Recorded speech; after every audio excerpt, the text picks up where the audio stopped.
Welcome to the Get Real Podcast, your high-octane boost of full-on reality therapy for personal, business, and investing success with your host, Ron Phillips, because somebody's got to tell it like it is. Hey, everybody. Welcome back to the Get Real Podcast. Ron Phillips and Heather Marchant here again. Yes. Gosh, it seems like every week, Heather. Every week.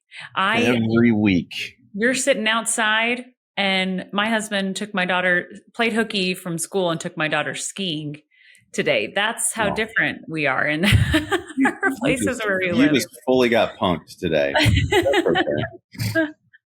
Yeah, and you, if those of you are watching on YouTube, Ron is sitting outside in his house, and it's so sunny and beautiful. It is. One of these days, we'll do it again when I actually have a backyard. Right now, there's bunch of shells and sand back there. Other than that, nothing. Doing some yard work out here. Anyway, we got a good show for you guys today. We've been working on an idea for a long time, long time. And Heather's going to tell you all about it because it's pretty exciting. And yeah, it's something that I think you got me excited about, honestly, Ron. But once you mentioned it to me, I saw the hole that exists. And I talked to some of our team members and just saw that there's a gap in kind of a gender gap in real estate investing space, and saw the need. And then I actually started thinking about all the friends that have talked to me and approached me about, hey, Heather, I know that you and your husband invest in real estate. Can you help me understand like what you do and how it works? And lots of conversations, several with friends who are recently single moms. And it's been really powerful to reflect on because there's such a hole and a need for women specifically to be able to be empowered to understand investment, but specifically to understand real estate. Right? I mean, you can hire a stockbroker, you can get online and trade stock and kind of teach yourself and, play with a little bit of money here or there, but real estate's intimidating. I mean, you can hire Aunt Mary, the realtor, and she can help you. Anyway, not that your Aunt Mary isn't really good at investment real estate. She probably is. It's probably a really bad. Somebody's Aunt Mary out there is like, I do investment real estate and I do it really well. My name's Mary. Yeah. Okay. So forget I said that. Well, there's also, once you do it, Ron, once you say, I'm interested in this, we've seen it, I don't know how many dozen times that people in your life come forward and say, what are you thinking? Like my cousin's friend did that. And let me tell you their horror story. Roommate went bankrupt in 2008. Yes, exactly. So there's tons of opinions out there and a lot of, uninformed opinions and rumors. It's okay to say ignorant. Thank you. It's okay to say it. I always use I dance around the words. You're right. This is a Get Real show, Heather. Did I need to remind you of that? That's true. But I've seen that so many times that people get discouraged from taking a leap and trying something new. And the other thing I thought of with specifically my friends, one friend in particular said, this is so scary and so intimidating to make a big decision like this with no one to bounce the ideas off of, to be able to talk through my ideas and the concerns and the upsides, the downsides, like understanding that with a partner that, helps you to get over your fears or to push you out of your comfort zone or what have you. So that's been really interesting to reflect on. So fast forward, this is something that we've talked about for so long, Ron. And I just it pushed me to actually take action and do it in having the latest conversation with one of my friends. So recently divorced, her husband is in real estate. So they've done a lot of real estate investing. And she's relying on him for information and for advice on what to do. And they sold some property. They split it because it's her money. But he persuaded her to not do anything in real estate with it.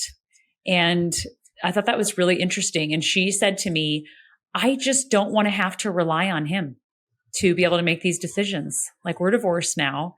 I want to be able to do it myself. I want to understand it and not have to. Yeah. And maybe this seems obvious to anybody else, but why was it cool for him to do it and an amazing thing for him to do, and it wasn't for her. That seems to not make a whole lot of sense to me. Yeah, I know. And it's interesting because he still is in real estate pretty aggressively in commercial real estate.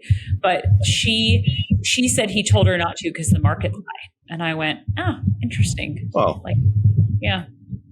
Okay. So that makes me want to know what kind of real estate he's in and if he knows what he's talking about. Yeah, well, only specifically in like Utah, Seattle, like the Washington State. I mean, all the states that we don't sell property in, right? Yeah, so, but we wouldn't buy anything in anyway. Yeah, I think that is a big difference maker. But anyway, I was telling her that we are going to host a women's investor network. Ironically, the acronym for that is WIN, which I thought was pretty cool. Women's Investor Network webinar, specifically for women to come and feel comfortable to ask questions, to learn together. And I think the cool thing about that too is women can be able to support each other, and having, someone else in a group, having someone to be as a mentor, to learn from, all the things that I've grown to be so passionate about and talking to a lot of my friends over the years and clients. The other thing, Ron, is one of my very first clients is Jane. We've talked about her on this show before. Yep. And she was my first client who was recently divorced, had alimony, and said, Heather, I've got to do something. I'm going to have alimony end in 5 years. I have no plan. I'm not working. What do I do? Yeah, what am I going to do?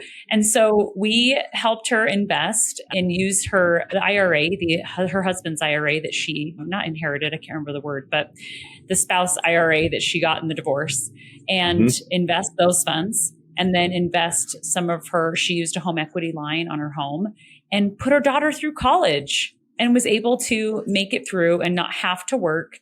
And I mean, alimony's ended now and she's thriving. She's doing great.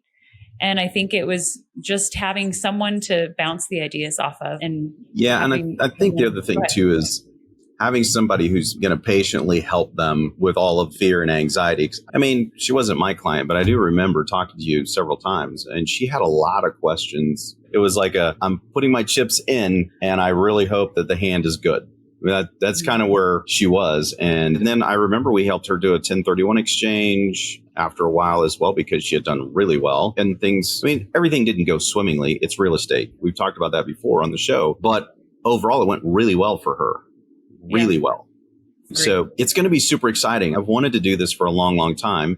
The challenge is I am not a woman. So it seems a little strange to run a women's investing group when you're not a woman. So, I mean, I've had these domains and the Facebook group page and everything for years, Heather. I mean, I don't even know how many years. And I've been wanting to do this. I just needed somebody who could help me do it. I'm really glad that you're wanting to do it, because although I did one time dress up as a woman for a charity event.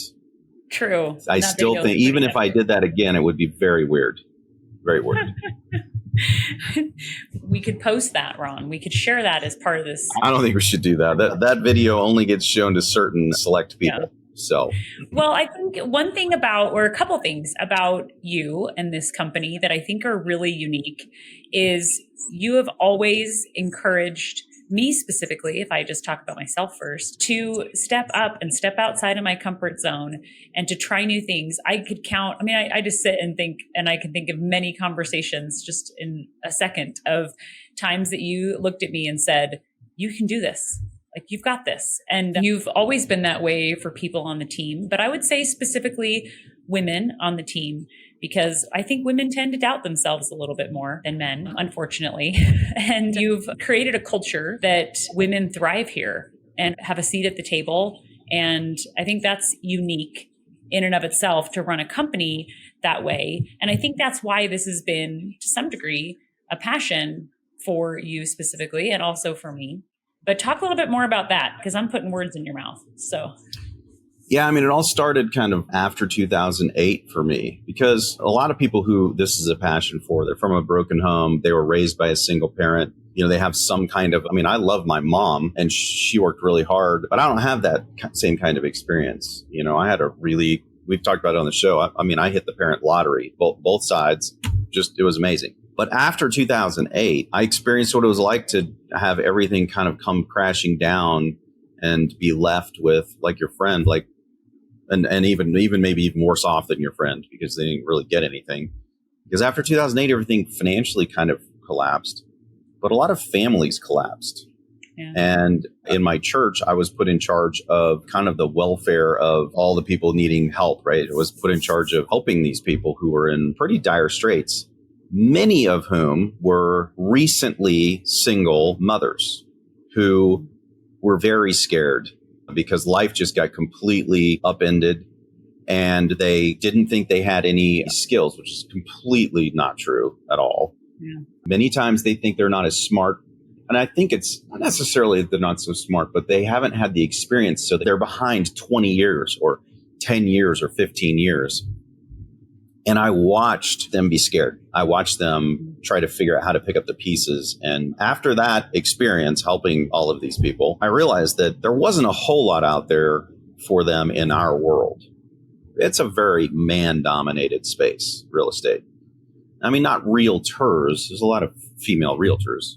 But the real estate investing space is predominantly men. Yeah.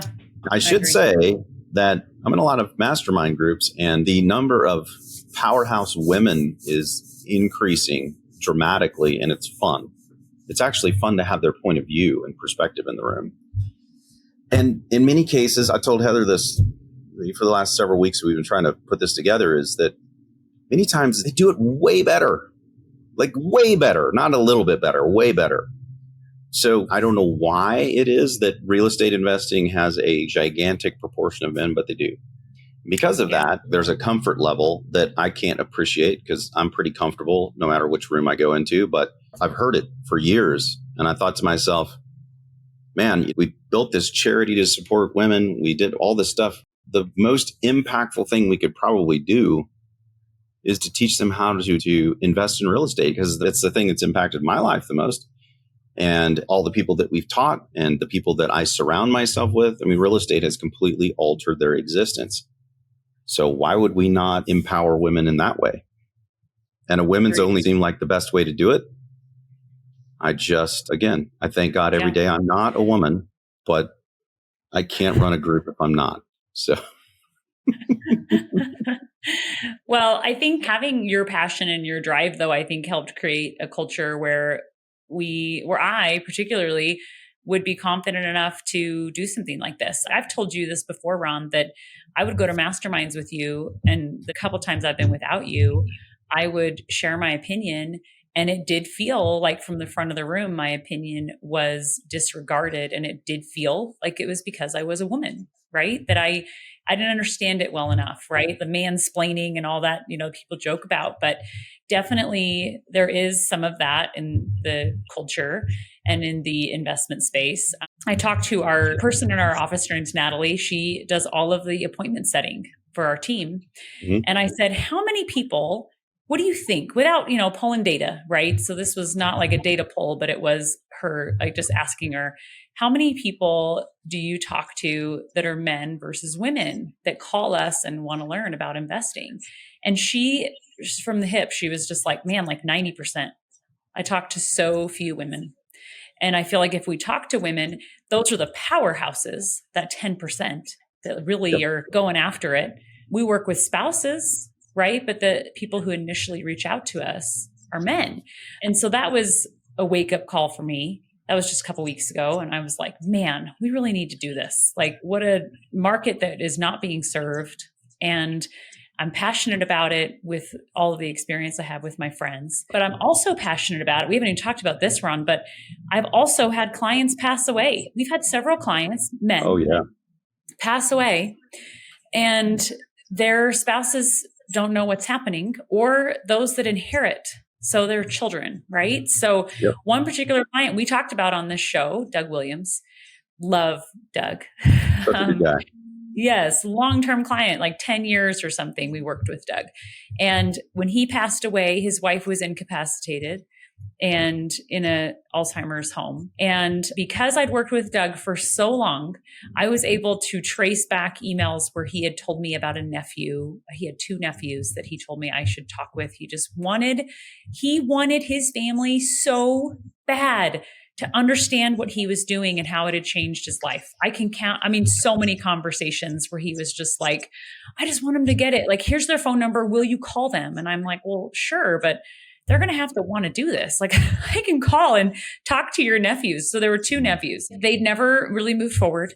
And I called and I said, we spoke like 5 years ago. I don't know if you remember me, but I understand Doug passed away and I just want to talk to someone in the family. So he referred me to his uncle who was taking over Doug's inheritance and the executor, I guess, of his will, if that's what it's called. So when he came into town to deal with the affairs of his stepfather, and he sat down with me and he just said he wanted to liquidate everything at the beginning of the conversation. And I'll be honest, my heart kind of sunk a little bit because I knew from all my conversations with Doug how much he wanted his family to understand what he was doing and what he was building. And the power and scope of it, right? Yes. He had built a pretty powerful real estate portfolio. He also had other investments. And so, but I sat across from him and I found myself impassioned to explain the power of what Doug had built because he just was going to liquidate, which was fine. I mean, it had a lot of equity. The family would have been super happy with that. But I felt like this little bit of nudge to help them understand what Doug was building and why. I said he really wanted his wife to be taken care of. And he said, oh, Heather, like just his stock portfolio alone, his wife's going to be taken care of. And I said, okay, well, that's fantastic news. But let me tell you what these properties do. And I showed him a pro forma and I explained to him what a property pro forma meant and what the cash flow meant. And at the end of our conversation, he said, well, you know what? I think I'm just going to liquidate 1 or 2 properties and I'm going to keep the rest. And I was like so overjoyed inside of myself, not because of any benefit for me, except that I saw that he understood what Doug had built and that satisfaction that gave me of someone who had worked with Doug for so long. And man, that's going to happen to so many of our clients that their spouse or their children don't understand anything about why their husband or, father invested in these things and what the power of real estate really is. Yeah, there's something special that happens too when both people, if there's 2 people, understand what's going on. It's like when my wife and I are both excited about a boat. Mm. We actually want to go look at the boats. We want to have conversations about them and, really try to figure this out. It's the same thing with real estate investing. If you understand it, you can talk about it and it's going to build and grow faster because everybody's on the same page. Somebody's not scared to death because they don't understand what's going on. Yeah. Everybody's equally yoked. And then if anything happens, then the other person knows what's going on. And man, my wife and I have been talking recently, like we have to pass this along to the next generation too. Not just this, but all of the financial education. What is a personal financial statement? Why do you need to know what the personal financial statement is? What is your net worth? Why is that important? All of these things that we take for granted, a lot of people don't know them. Yeah. And we want to put together a place where women can support each other, empower each other, learn together, grow together, and really make an impact on generations. For, in most families, the mothers have more of a chance to educate and be around the kids just because they're more nurturing most of the time. And if they understand these things, women change generations. That's just the way it is. Especially if it's a single mother situation. There isn't anybody else anyway. Yeah. So really important. There's a lot of impact that can happen. And our purpose of our company is through service, we build people. Who better could we serve than people who can change generations? And so, and I think that's probably why it's funny because it was a natural thing for me to create a place where we had the ability to be flexible enough to hire so many stay-at-home moms so they could be moms and they could still make a really, really good income. Because when I'm at my masterminds and I tell people, look, there's this whole population out there of really, really, really talented people who are trapped in their houses right now. They want to work. They want to have impact outside the home, but they want to be home with their kids. Yeah. if you'll just make some room for them in your company will be blessed. Your customers will be blessed. Everyone else in your company will be blessed. If you'll just got to have a little flexibility, then that's it. That's really it. Yeah. After that, they're super talented. And people's brains explode. I've had a couple of friends that are like, there should be some kind of a higher stay-at-home moms site. This is so amazing. And I'm like, yeah, well, I don't need another business. But yes, there probably should be. Because it's pretty impressive. Turn that loose in real estate. Holy cow. I was just going to add that I'm at home with my kids when they were little, right? Because I'm still home with my kids. I work from home. But my youngest is 6 now, right? So it's a different time than when my kids were toddlers. And I would do calls and I would make those calls from home. And because of that, I needed to have, maximize my time. I mean, your time blocking is the proper term for it. When you're working from home and you have young kids, you are so efficient. I worked so much more efficiently at home than I did when we had an office. I would go in and I would get nothing done because I enjoyed chatting with everybody. And when I was at home, it was like, all right, I have 90 minutes and you better believe I am going to move heaven and earth for 90 minutes. Right. And nap time. I have 90 minutes and that's if he sleeps the whole 90 minutes. I may have less. Exactly. We're about to experience that because the grandson is coming to the house. I'm very excited about it. It's interesting because 2 things have happened today, Heather, that apply directly to this podcast. Yeah. The grandson is coming today, and we are watching him overnight for the second time. So we're going to have nap times and feeding times, and we are going to love the heck out of it. It's going to be a blast. Second thing that happened is I talked to a friend of mine who's starting a charity primarily for women, single mothers, to help them stay out of foreclosure, to keep their home, to keep the family grounded where they are, kids in school, and all of that stuff. But a perpetual foundation so that it continues, that it makes the money back so that it can put the money back into society. What a cool idea. So I think I told you about that, but I actually met with him today and, hopefully we'll be able to provide some support and assistance there more than just financial.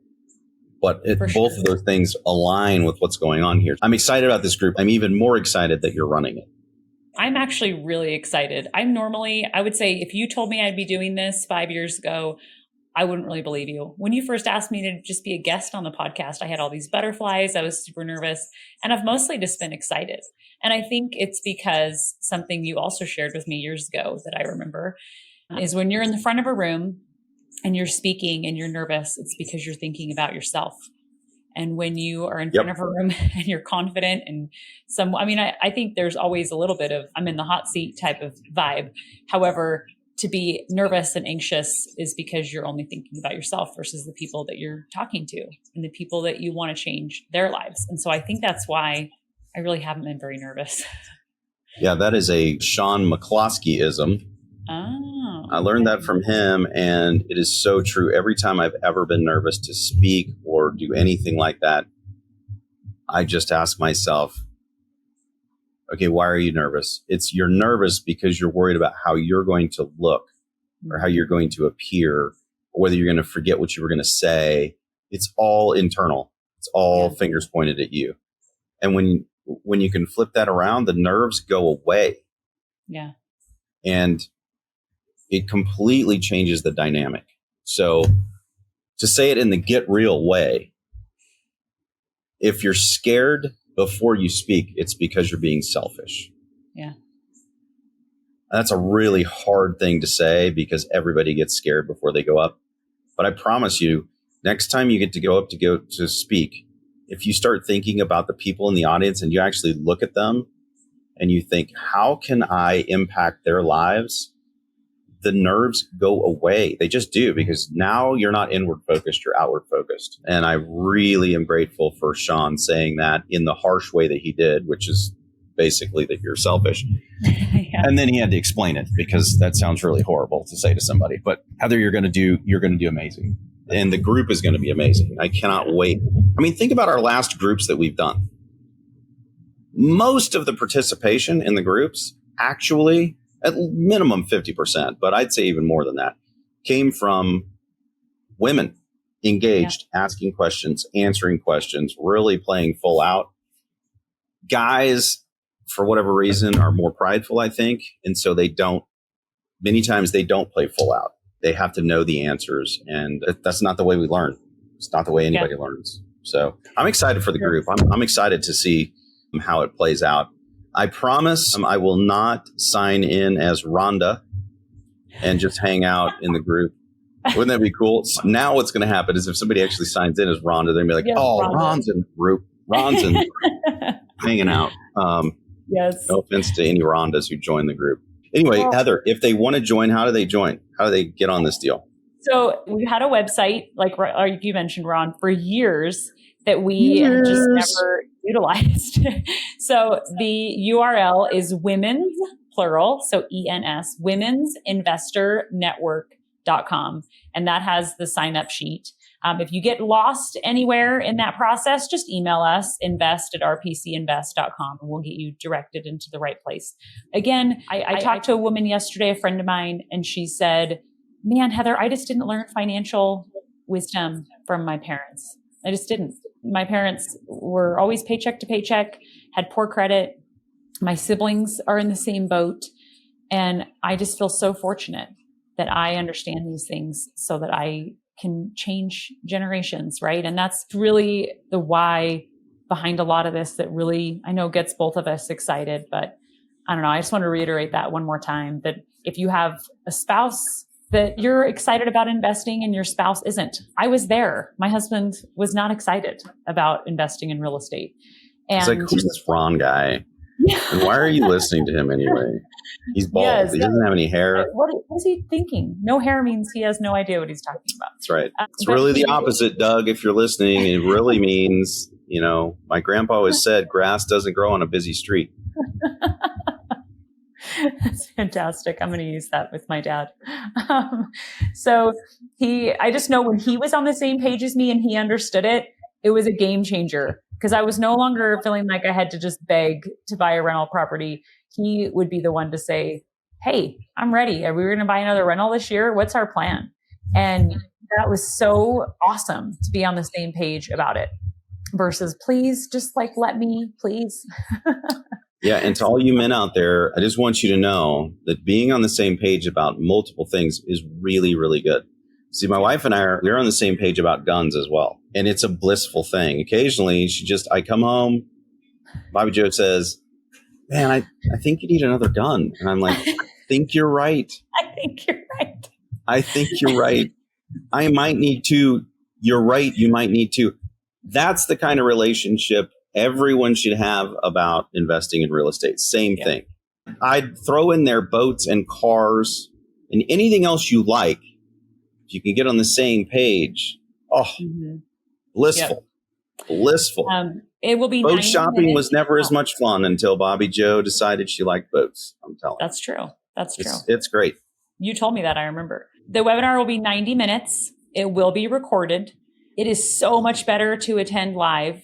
I think you'll get more out of it because you can ask Bring your questions. Yes. Bring your questions. So I think that will be really powerful if you can attend live. And if you can't, that's okay. We'll have a recording and we'll send it out to you. But it'll be awesome to be able to be in a group of like-minded individuals. So I would say if you're a client or you want to buy real estate and your spouse doesn't understand it, and maybe they say to you, I don't care, I don't want to understand it, encourage them to come. Encourage them to understand it. And hey, listen, if you're a woman and you already understand real estate, come help. Yeah. People are going to be asking questions. We're going to put together a group. It'd be nice to have some people who understand real estate already, give feedback and answer questions as well. So come support other women and get a refresher. Every time I go to a room, I learn something. Doesn't matter what's being said. I always learn something. So come learn. That's right. So I think that's all the details. Women'sinvestornetwork.com is the website to sign up. Please come. Yeah. Oh, and I'm excited to not see you all there. I didn't give the date. So it is Thursday. I have to look it up really fast. Thursday, the 27th. Yes, Thursday, the 27th at 1 p.m. Eastern. is when it's going to take place. So come join us. So yes, this week, you get out there and make something happen. This is what you should make happen if you're a woman. And if you're a man, then you should tell all the women in your life. And that is making something happen, right? So that's what you should be doing this week. Until next week, get out there and make that happen. Thank you. This has been the Get Real Podcast. To subscribe and for more information, including a list of all episodes, go to getrealestatesuccess.com.